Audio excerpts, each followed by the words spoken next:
Bonsoir Clément Viktorovitch. Bonsoir. Politique, d'habitude au programme de votre chronique Entre les lignes, on change de registre. Ce soir, peut-être pas tant que ça finalement. Et oui, en effet, ce soir, je vous parle d'un texte hautement rhétorique et qui s'est répandu comme une traînée de poudre ces derniers jours. Et surprise, ça n'est pas un discours politique. La nostalgie leur fait miroiter la grandeur d'une France passée qu'ils ont fantasmée. L'incompréhension saisir ceux qui voient leur foi dénigrée sans qu'ils aient rien demandé. La peur les persuader que des étrangers vont venir dans leur salon pour les remplacer. Le désespoir leur faire prendre des risques pour survivre là où on les a tous entassés. La paranoïa leur faire croire qu'on peut plus L'odeur sortir de leur l'essence, maison. donc, premier extrait du nouvel album d'Orelsan, Civilisation, paru aujourd'hui. Un texte dans lequel l'auteur nous livre sa vision sur l'état du monde, marqué selon lui par la xénophobie, l'angoisse climatique et la dégradation du débat public.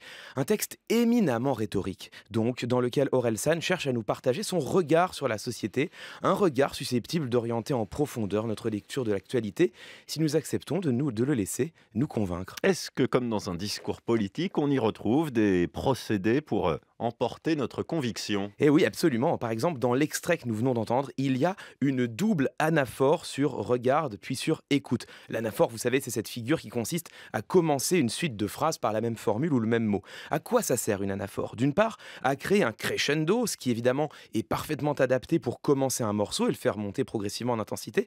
Mais l'anaphore permet également de donner cette impression d'un diagnostic implacable, puisque toutes les phrases semblent découler l'une de l'autre naturellement, et ça porte le diagnostic qu'Orelsan porte sur la société.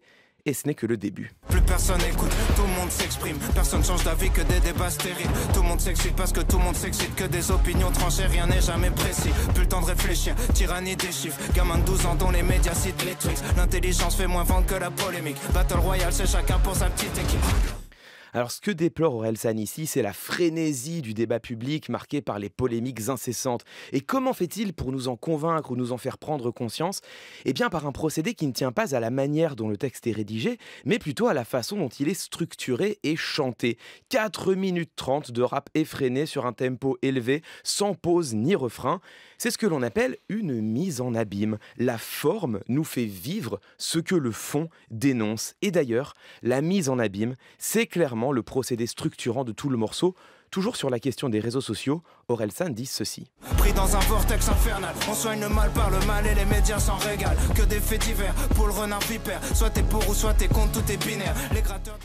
Soit t'es pour, soit t'es contre, tout est binaire. Ici, Orelsan regrette le manichéisme et la radicalisation des discussions qui éclipsent toute nuance. Et pourtant, que dit-il tout au long de son morceau? Je cite quelques vers.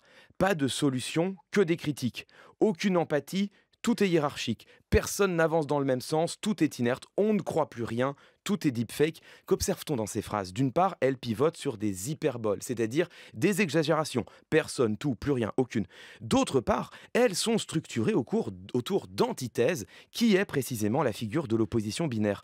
Autrement dit, Orelsan dénonce l'excès et le manichéisme dans un texte rédigé de manière excessive et manichéenne. À nouveau, le morceau nous fait faire l'expérience de ce qu'il critique. Et dans tout texte rhétorique et politique, la conclusion est fondamentale. Celle d'Orelsan, ça fonctionne aussi? Oui, je pense que c'est le moins que l'on puisse dire. On sait pas gérer nos émotions donc on les cache. Sait pas gérer nos relations donc on les gâche. Assume pas ce qu'on est donc on est lâche. On se pardonne jamais dans un monde où rien s'efface. On se crache les uns sur les autres. On sait pas vivre ensemble. On se bat pour être à l'avant dans un avion qui va droit vers le crash. Bon, alors je passe sur les effets de rime virtuoses pour me concentrer sur cette dernière phrase. On se bat pour être à l'avant dans un avion qui va droit vers le crash. Ça, c'est ce que l'on appelle une allégorie, c'est-à-dire un récit concret visant à nous transmettre un enseignement abstrait. Bon, selon toute vraisemblance, ici, Orelsan entend nous faire prendre conscience de l'absurdité de nos petites polémiques politiques au regard de l'inaction en matière climatique. Et si cette allégorie m'a frappé, c'est qu'elle m'en a rappelé une autre, prononcée il y a 19 ans au sommet de la Terre de Johannesburg.